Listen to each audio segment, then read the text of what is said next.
right, so next up, rounding out our agenda, is a discussion of project-based learning and personal finance, a perfect pair. So this is something that has come up quite a bit in conversation with educators. The notion of project-based learning is certainly nothing new, but I think has certainly gained traction and sort of growing in popularity, and a lot of folks really seeing the value in project-based learning. A lot of folks that teach personal finance as a standalone course, I think, have been using projects for a long time.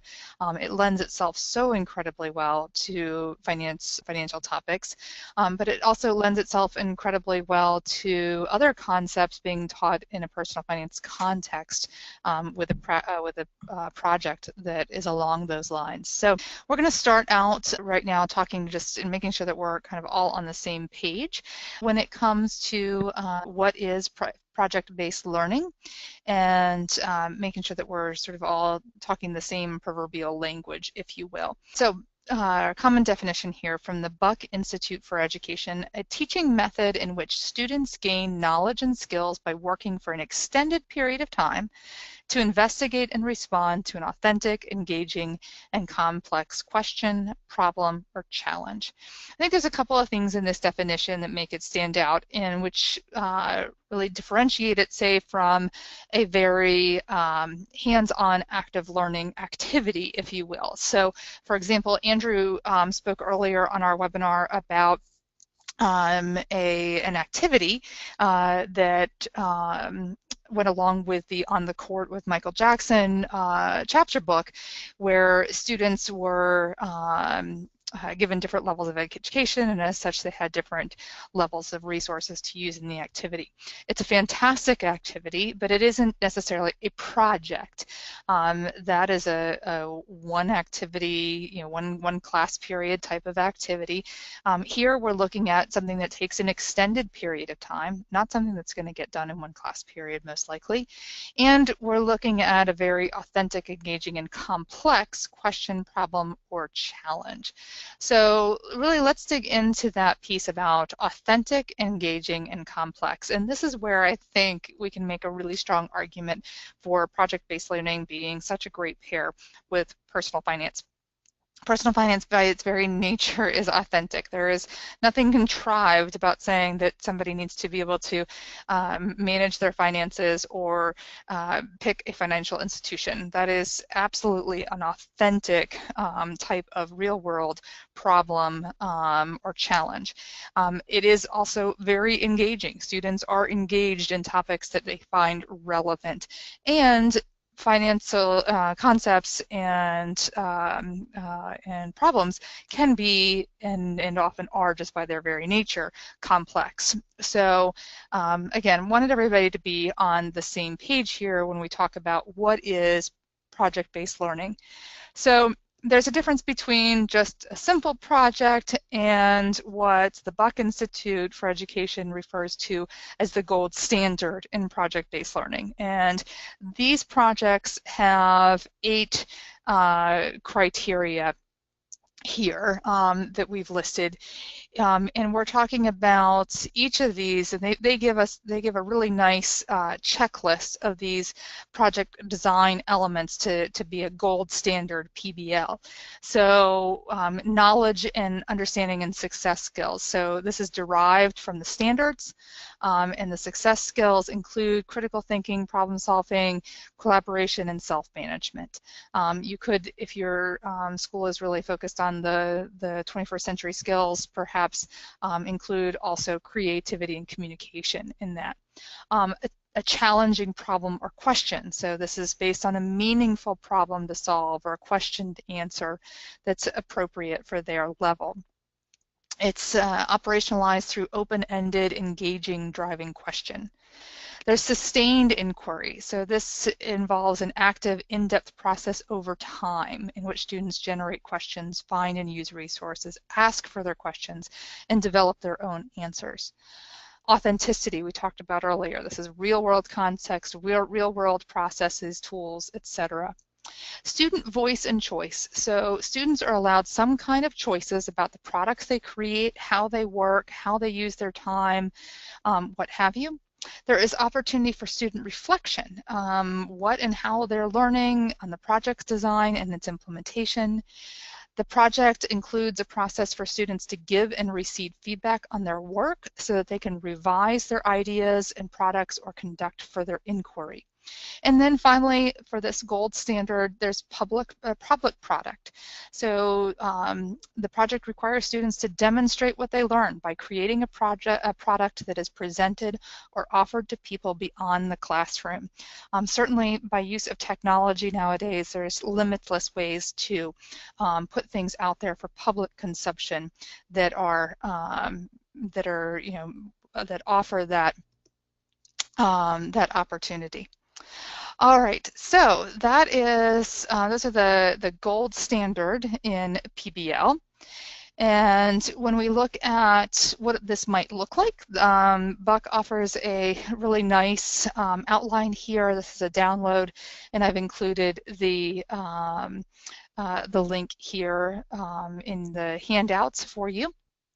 But this is just a nice way to frame out your project, as well as this student learning guide, so your learning outcomes or targets, your formative assessment, and your instructional strategies.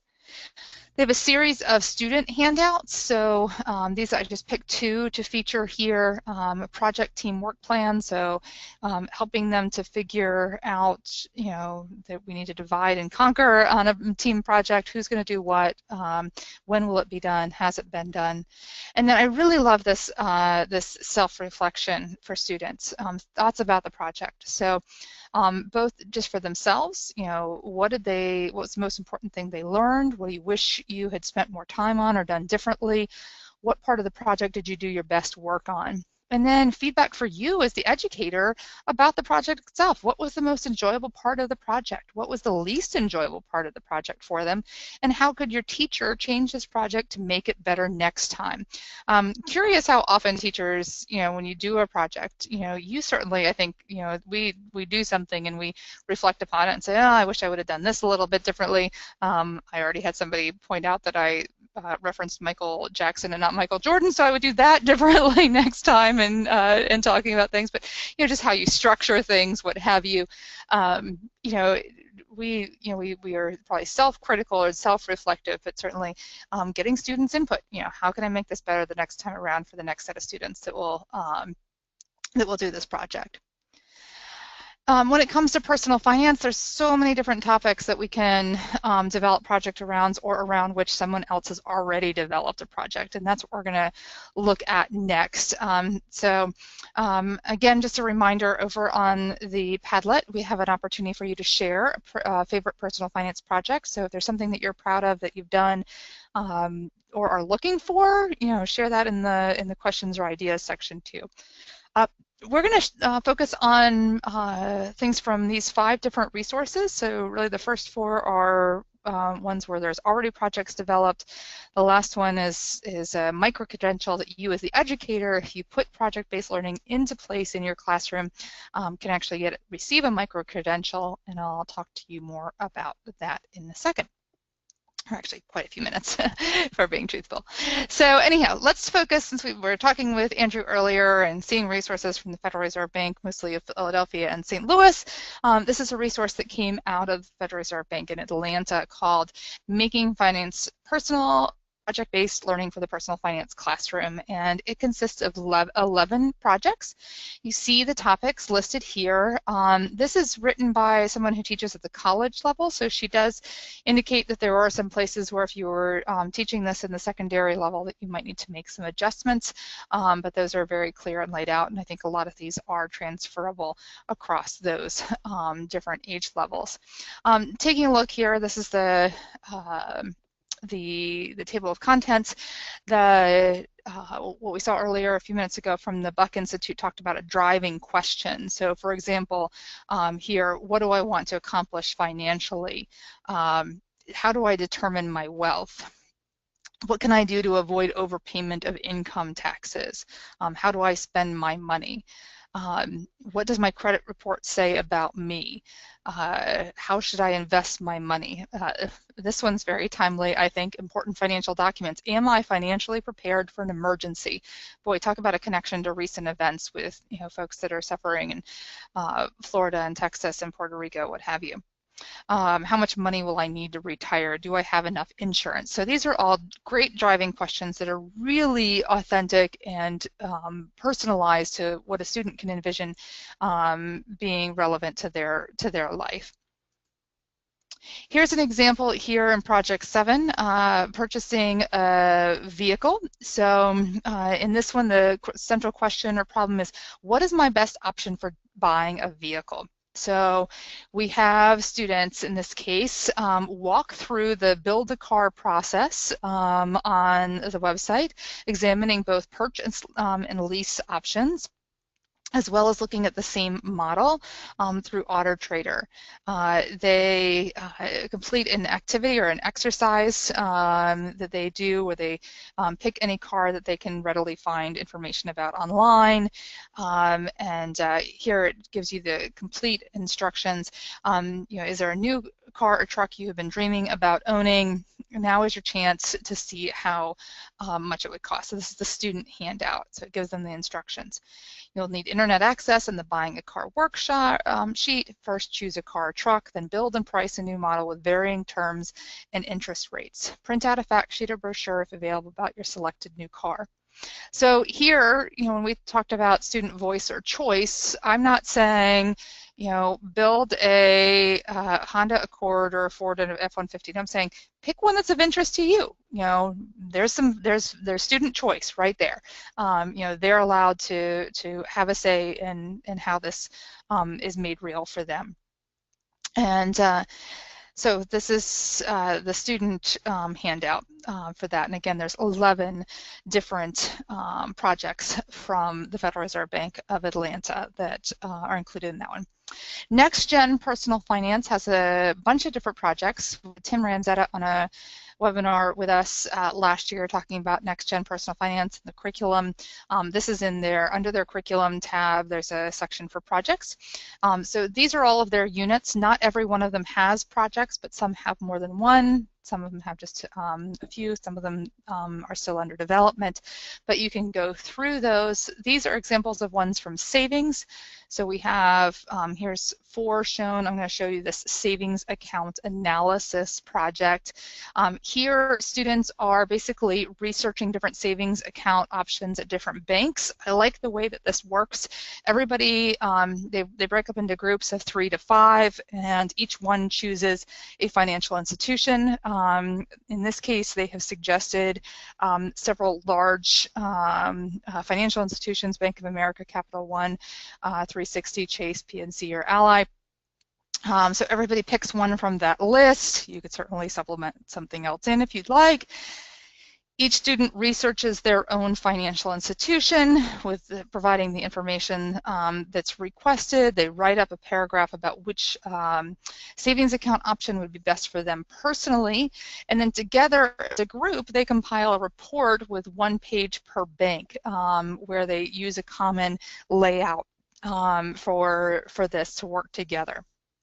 And then as a group, they collaborate to write a brief essay on which savings account option is best suited to a high school student at your school, so not necessarily you personally, and use specific data from their findings to support their opinion. So we're not telling them everything to look into. We're looking at interest rates and those kinds of things, but students could pull in other things like availability of ATMs or location, or all sorts of different things that they might consider in doing this and presenting that information.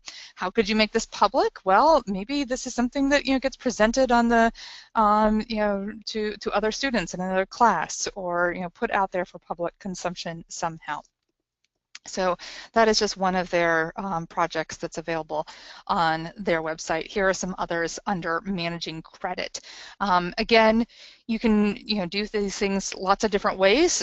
You might say, hey, there's a couple of different projects, and give students choice again to say, maybe you want to do this craft a credit score game, or you can do the build a timeline for your credit history, and give students the choice of which project, which assessment maybe they would want to use, or select to do. Take Charge Today has a couple of really great projects that have a tremendous number of resources associated with them. If you're not familiar with Take Charge Today, it is a financial education curriculum and resources coming out of the University of Arizona. They are all free. You do, however, need to have a login, and it's a verified teacher login. So I wouldn't suggest using your Gmail account to request it. I would suggest using your one that's tied to your school. And when you log in and you say, put in your name and where you teach, they are actually going to go and check and make sure that you teach there. They're going to go on and try and verify that with your school before giving you an account. Why? Because all the answer keys are on their website, and they don't just want every kid to have access to those. So in order to have kind of the keys to the kingdom, if you will, you do have to have that verified username. The same is true on only for the assessment portion of the website we were talking about earlier with NextGen. That's the only thing you have to be logged on for them. You can get to those projects without the login. For Take Charge Today, everything is sort of locked behind the password protection there. So if you go to their website, you can search Life Of for these projects, or in a moment I'll show you the Life In, and you will find these pages. So here in Life Of, we have 5 different options for a Life Of project. I chose the first one to demonstrate. So this is a Life of Taylor B. Jones, a teenager's spending plan. So this fits into that money management essential or big idea and essential questions that we talked about earlier. We get a snapshot, sort of a biography story about Taylor. We learn about Taylor's income and Taylor's expenses, and we also get a snapshot of the Jones family overall and their expenses. So they pay for some of Taylor's activities. We learn, what they spend on housing every month, and transportation and insurance and food. We look then at some housing choices for the Jones family, and some things that go along with that. Are they going to have a satellite dish or digital cable? What about a phone line? How about internet service?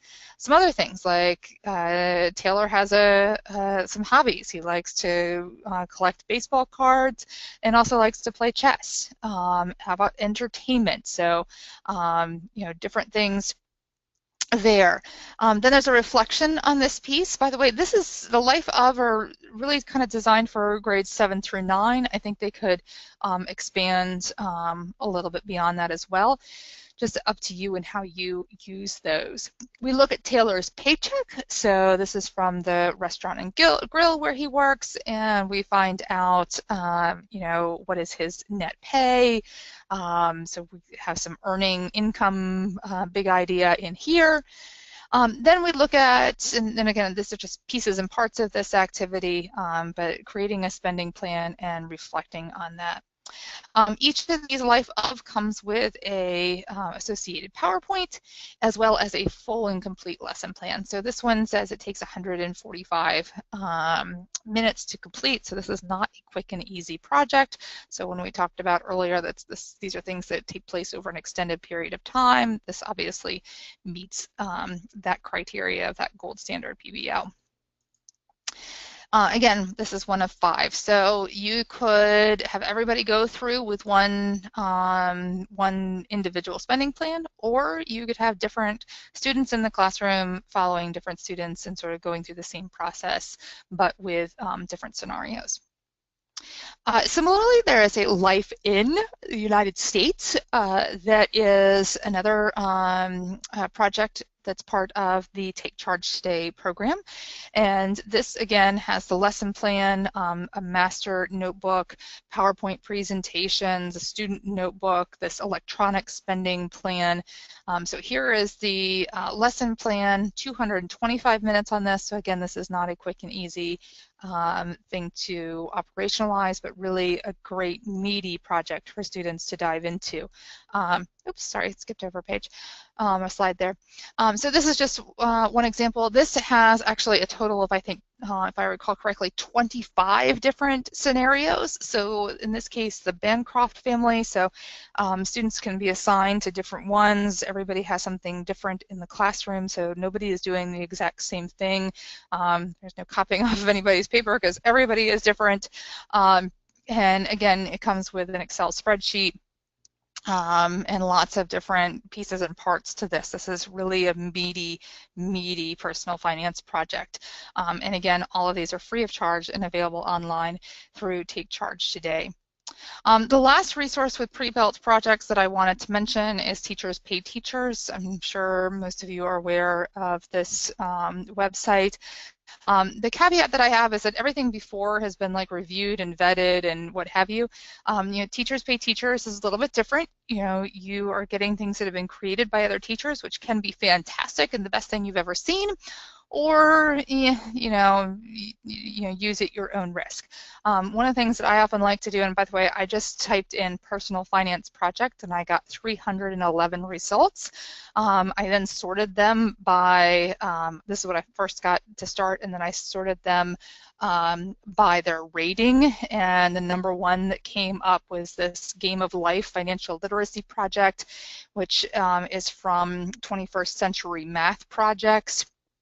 It has 616 ratings and has a 4.0 rating, so it's pretty good. 60 pages long, it's $10, it's a digital download, and this is really about real-world math. So you can see here, basic operations, percentages, and critical thinking are put to the test in this financial literacy challenge. This 60-page PDF with 3 assignments and 1 mega project. So I have not reviewed all of these. These are, you know, just informational for you to know that things are out there, and feel free to go and check them out. Here's another one with a lot of ratings and a strong 4.0, 4 stars. This is for grades 5 and 6, project-based learning, create a personal budget, 5th grade math. So that one's $5. There are a couple here that are free. This one's an investment portfolio. There's actually quite a few that are free, but not as many that have been rated. So this one has a 4.0 rating with 6. From Business Girl is the user. I looked, I think she's from Tennessee or Kentucky, I can't recall. But this one's short. This one's just 2 pages. Another one here, same user, creating an investment portfolio for client investment questions. So lots of great resources. The last thing that I wanted to mention is the Global Financial Literacy Excellence Center has put out some micro-credentials. Basically, this means that if you go through the process and upload your submission, you can get it's like badging. This has been done by GFLEC is part of George Washington University. They partnered with Digital Promise on this, and it's all powered by Bloomboard. So they have 3 micro-credentials that relate to problem-based learning, one on saving for retirement, student loan borrowing principles, and exploring your future career opportunities. And if you apply for and complete the survey by November 30th, you can receive a $75 gift card as supplies last. So just take a look. This is what it looks like on Bloomboard. It gives you information. You can download what the micro-credential is about. This is the one for saving for retirement. You're supposed to, you know, understand what problem-based learning is, divide the classroom into 3 groups. One group is going to begin the process of saving retirement at age 22 and conclude at 60. The other one starts at 32. The next one starts at 42. Introduce a problem, such as each group needs to accumulate $1.5 million in retirement by age 60, etc. So you go through this. If you do this and you write a little bit about it, and you know, how did you introduce the prompt? You tell what you did. You provide some work examples or artifacts, which here includes some student reflection. So it has the question there, that you need to ask and that you need to upload their work. Teacher reflection, so your opportunity to reflect on your use of this project, and then a survey. If you do that again, you can get the $75. So there's 3 of those that relate to personal project-based learning. There's many others that that collaboration has put out on other topics. And this is just what the upload screen looks like, where you put up your or include the information that's requested in order to get the micro-credential. So that concludes the content of our webinar. It has been great to have you with us this evening. I am available to stay on the line for a few more minutes if there are questions. But I would just like to say thank you to everybody for joining us this evening. It's always great, and it's a great kickoff to our series. Hopefully you'll be able to join us on future webinars, the next one again coming up October and all the way out through